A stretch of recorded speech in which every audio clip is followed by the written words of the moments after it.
Morning everyone, welcome back to my channel. আশা করছি তোমরা সবাই খুব ভালো আছো। তো চলে আসলাম আজকে আরও একটা নতুন ব্লগ নিয়ে। আজকে হচ্ছে বুধবার 9 তারিখ আর এখন বাজে সকাল 8টা। আজকে খুব সকাল সকাল ঘুম থেকে উঠেছি। সকাল বলতে ওই 7:30 হবে। 7:30টায় ঘুম থেকে উঠে এদিকে আমার ভাত হয়ে গেছে, ওইদিকে আলু বরবটি ভাজছি আর একদিকে তোমার বেগুন ভাজছি। এইদিকে মাছের জন্য আলু কেটে রেখেছি আর মাছে নুন হলুদ মাখিয়ে রেখেছি। ওইদিকে যেহেতু দুটো কড়াই বসানো আছে, তো ওইদিকে একটা কড়াই ফাঁকা হলে তারপর আমি মাছের তরকারিটা বসিয়ে দেবো। তো আজকে সকাল সকাল সব রান্না বান্না করে নিচ্ছি। তেমন কোনো আমার কাজ নেই, অ্যাকচুয়ালি দীপ্ত অফিস যাবে। এবার সকালবেলায় ও মাছ ভাজা সেদ্ধ এইসব দিয়েই খেয়ে যায়। এবার ভাবলাম যে এখন আবার ওইরকম সেদ্ধ করবো, তারপর দুপুরের জন্য আবার আমাকে ওই 10টা-11টা নাগাদ রান্না করতে হবে। তার থেকে ভালো আমি সকালবেলায় সব কিছু করে নিই। তার জন্য এত সকালে উঠে সব কিছু করা। এই যে এইদিকে বেগুন ভাজাটাও হয়ে গেছে।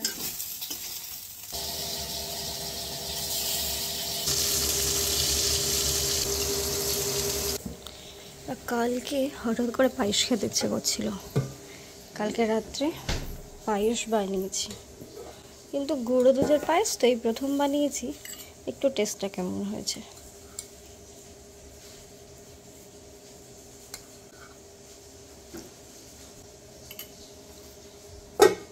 এমনিতে যেদিন ঘুম থেকে লেট করে উঠি, ঘুম থেকে ওঠার পরই খিদে পাই। আর যেদিন দেখি যে সকাল সকাল আমি ঘুম থেকে উঠে গেছি, সেই দিন মনে হয় যে পেটের মধ্যে ছুঁচো দৌড়ায়, এত পরিমাণে খিদে পায়। সেই দিন সকালবেলায় উঠে ব্রাশ করে কিছু না কিছু খেতে হবে। যেদিন সকালে সব রান্নাবান্নার কাজ হয়ে যায়, সেদিন সারাদিন আর কোনো কাজ থাকে না। তো সারাদিন স্নান টান করে ওদিকে ফোনই ঘাটছিলাম, আর ফোনে কিছু কাজ ছিল, সেই কাজগুলো করছিলাম। তো দীপ্ত এইমাত্র বাড়ি আসলো, তো ওর জন্য ঠান্ডা ঠান্ডা লস্যি বানালাম। এই 500 যে দইগুলো হয়, টক দই, এগুলো এই 500 টক দইয়ে যদি খুব বেশি হলে এই গ্লাসের মানে ভালোভাবে প্রপারভাবে করলে হয়তো তোমার 2 গ্লাস মতো হবে। এই যে করলাম 1 গ্লাস হলো আর একটুখানি হলো। লস্যি খাওয়া হলো, লস্যির পরে এখন স্যালাড খাওয়া হবে। এই বিট লবণটা যেদিন বাজার থেকে নিয়ে এসছে, এটা হচ্ছে টাটার বিট লবণ। দেখে তো প্রথম কথা বিট লবণ মনে হচ্ছে না, টেস্টও বিট লবণের মতো না, কেমনই একটা। আর ভেতরে এই কাকড় থাকলে যেরকম হয় মুখে বাঁধে, সেরকম করে বাঁধছে। এবার কিছু করার নেই, 2 প্যাকেট নিয়ে আসা হয়েছে, ফেলে তো আর দেওয়া যায় না। তো ওই স্যালাডের ওপর এরকম করে ছড়িয়ে দিলাম।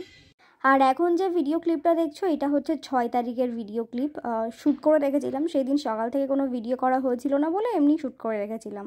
অ্যাকচুয়ালি আমি, শাশুড়ি মা আর দিদা শাশুড়ি সবাই মিলে যাচ্ছিলাম বাজারে। বাড়ি থেকে বাজার যাওয়ার পথেই রাম মন্দিরটা পড়ে, তো ওখানে একটুখানি দাঁড়িয়ে রামকে দর্শন করে তারপর আমরা গেছিলাম সোনার দোকানে। আমার হাতের যে নোয়াটা আছে, সোনার নোয়াটা, সেটা একটু মানে বাঁকা হয়ে গেছে বলতে, একটু সোনাটা একটু মানে মুখের কাছে সোনাটা একটু কেমন হয়ে গেছে। তো ওইটা ঠিক করতে গিয়ে আবার যদি ভেঙে টেঙে যায়, তো মা বললো তাহলে চলো একেবারে চেঞ্জ করে নিয়ে আসি। আর নোয়াটা এমনিতে একটু বড় হচ্ছে আমার হাতে, যেহেতু সবসময় সব জিনিসগুলো পরে থাকবো, তো হাতের মাপের হলে আমার মনে হয় সুবিধা। এবার হাত থেকে একটু বড় হয়ে গেলে একটু প্রবলেম হয়। তো মা বললো তাহলে চলো একেবারেই ওটা চেঞ্জ করে নিয়ে আসি, তার জন্যই আসা। আর তোমাদের মধ্যে সেদিন দেখলাম কেউ একজন জিজ্ঞেস করেছো যে দিদি তোমার শাশুড়ি তোমাকে কিছু দেয়নি। তো তোমরা হয়তো ভিডিওগুলো ঠিকঠাকভাবে দেখো না, দেখলে হয়তো এই কমেন্টগুলো করতে না। তো সেখানে আমি আর কিছু বলছি না, জাস্ট এটুকুই বলার ছিল যে ভিডিওগুলো ঠিকঠাকভাবে দেখলে এই কমেন্টগুলো তোমাদের আর করতে হয় না। বিয়েতে আমার শাশুড়ি মা আমাকে অনেক কিছু দিয়েছে, শাখা বাঁধানো, পলা বাঁধানো, নোয়া, আর সব থেকে বেশি যেটা ইম্পর্টেন্ট, যেটা বেশি করে দিয়েছে, সেটা হচ্ছে ভালোবাসা, আশীর্বাদ। হ্যাঁ, এটা হলেই আমার কাছে মনে হয় যে যথেষ্ট, এর থেকে আর বেশি কিছু চায় না। তো তারপরে কালীবাড়িতে গিয়ে মাকে দর্শন করে এইখানে আসলাম। এখানে বলতে গেলে কালীবাড়ির ওখানে যে মাঠটা আছে, ওই মাঠে ওখানে মেলা বলতে গেলে আজকে ম্যাজিক হচ্ছিলো। ওখানে 4-5 দিন ধরে একদিন ম্যাজিক হয়, একদিন যাত্রাপালা হয়, একদিন কীর্তন, বিভিন্ন টাইপের হয় এরকম। তো যেহেতু ওইদিকে গেছিলাম, মা বললো চলো একটু দেখে আসি। তো আজকে ম্যাজিক হচ্ছিলো, ওখানে কিছুক্ষণ সময় কাটিয়ে তারপর আবার বাড়ি চলে আসি। কিছুদিন আগে আমি আর দীপ্ত মিলে কলকাতার একটা মন্দিরে ঘুরতে গেছিলাম। মন্দিরটা দেখতে অপূর্ব সুন্দর। তো কোথায় গেছিলাম, তো সব ডিটেলস তোমরা যদি জানতে চাও তাহলে ডেসক্রিপশন বক্সে দেখো লিঙ্ক দেওয়া আছে, ওই লিঙ্কে ক্লিক করলে তোমরা পুরো ভিডিওটা দেখতে পাবে। কিছুদিন আগে মা বাজার থেকে এই রাঙা আলু বা মিষ্টি আলু, যে আলুই বলো না কেন, আলুগুলো নিয়ে এসে রেখেছিল। নিয়ে এসে বলেছিল যে প্রিয়াঙ্কা একদিন আলুর পরোটা বানিও। বাজার থেকে কারোর মুখ থেকে শুনে এসছে, তো আমি বললাম ঠিক আছে বানিয়ে দেবো। তো আজকাল করে হচ্ছিল না, তাই ভাবলাম আজকে যেহেতু বাড়িতে একা আছি আর সেরম রান্নার চাপও নেই, তাই আজকে বানিয়েই ফেলি। বাড়িতে কেউ নেই বলতে আমি আর শ্বশুরমশাই এখন বাড়িতে আছি। দীপ্ত গেছে দোকানে, ও কি একটা কাজে, আর মা গেছে যাত্রাপালা শুনতে। আজকে কালীবাড়িতে যাত্রাপালা হচ্ছে। আর আজকে সকালের রান্নাগুলো যেহেতু খুবই সকালে করে রেখেছিলাম, তাই সারা দুপুর ল্যাদ খেয়েছি, তাই ভাবলাম যে আজকে একটু করেই ফেলি, কারণ এগুলো হচ্ছে লং প্রসেসের খাবার দাবার। তো সেই কারণে আজকে বানাচ্ছি। তো এখানে রাঙা আলুগুলো সেদ্ধ করে নিয়ে এখন মেখে নিচ্ছি। মেখে বলতে হাত দিয়ে একটু ম্যাশ করে নিলাম। এবার এর মধ্যে স্বাদ মতো লবণ আর জিরে গুঁড়ো আর শুকনো লঙ্কাকে ভেজে সেটাকে গুঁড়ো করে এর মধ্যে দিয়ে দিয়েছি। তারপর এর মধ্যে ময়দা দিয়ে মেখে নেব। এই ময়দা মাখাটাতে জল কোনো রকমভাবে ইউজ করা যাবে না, শুধুমাত্র আলুতেই তোমার ময়দাটা মাখতে হবে। যতটা পরিমাণে আলু সেই রকম দেখতে হবে কতটা ময়দা লাগছে। তো পুরো ময়দাটা খুব সুন্দরভাবে মাখা হয়ে গেছিলো। এবার তেল দিয়ে একটু ভিজতে দেবো।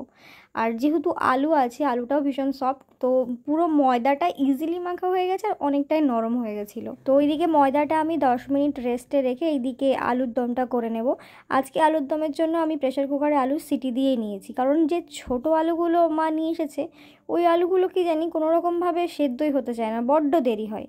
তাই ভাবলাম ছোট যেহেতু আছে, প্রেশার কুকারে 3-4টে সিটি দিলেই যথেষ্ট, মানে তাড়াতাড়ি সেদ্ধ হয়ে যাবে আর আমার রান্নাটাও তাড়াতাড়ি হয়ে যাবে। তো এইদিকে ময়দাটা ভিজতে দেওয়ার পর যখন আমি পরোটার জন্য লেচি কাটছিলাম, ময়দাটা এত পরিমাণে সফট হয়েছিল, যেহেতু আলুটা দেওয়ার জন্য আরও বেশি পরিমাণে নরম হয়েছে। খুব একটা যে বেশি আমি তেল ব্যবহার করেছি তা কিন্তু নয়। তো তোমরা কমেন্ট করে জানাও তো একটু যে কে কে এইরকম মানে এই মিষ্টি আলুর পরোটা খেয়েছো আর তোমাদের কেমন লেগেছে। আমার তো খুব ভালো লেগেছে খেতে, মিষ্টি মিষ্টি লাগছিল। আর মানে কাউকে যদি না বলে দেওয়া হয়, কেউ ভাববে যে মানে সে ভাববে হয়তো পরোটার মধ্যে তুমি চিনি মিশিয়ে দিয়েছো। আর আলুগুলো যথেষ্ট মিষ্টি ছিল। আর পরোটাটা সত্যি যেমন নরম তুলতুলে হয়েছিল তেমন খেতে টেস্টি হয়েছিল। আমার তো খুব ভালো লেগেছে। এবার দীপ্তর একটা ব্যাপার হচ্ছে, ও না এইরকম টাইপের ভ্যারাইটিস খাবার, ইউনিক খাবার খেতে একদমই পছন্দ করে না। ওর সাদামাটা খাবার দাও ওকে, বাট সেটা যেন পারফেক্ট হয়, ব্যাস ওটাই হচ্ছে ব্যাপার। তো ও খুব একটা খায়নি। মানে ও কি হয়েছে বলো তো, ওকে আমি দিয়েছি, ও প্রথমে না বুঝতে পারেনি। ওকে আমি শুধু আলুর পরোটা বলেছি, ও ভেবেছে আলুর পরোটার মধ্যে হয়তো আমি চিনি মিশিয়ে দিয়েছি। তারপর যখন খাওয়ার পরে ওকে আমি বললাম, ও বললো তুমি যদি আমাকে আগে বলতে তাহলে আমি খেতাম না, কারণ ওই সব টাইপের খাবার খেতেই যায় না। ওর নর্মাল খাবার দাও ঠিক আছে। তো ঠিকই আছে, নতুন একটা খাবার ট্রাই করে নিল। তো যাই হোক, চলো আজকের ভিডিওটা এই পর্যন্তই শেষ করছি। সবাই ভালো থেকো, সুস্থ থেকো, সাবধানে থেকো। দেখা হচ্ছে তোমাদের সাথে আরও নতুন একটা ভ্লগে।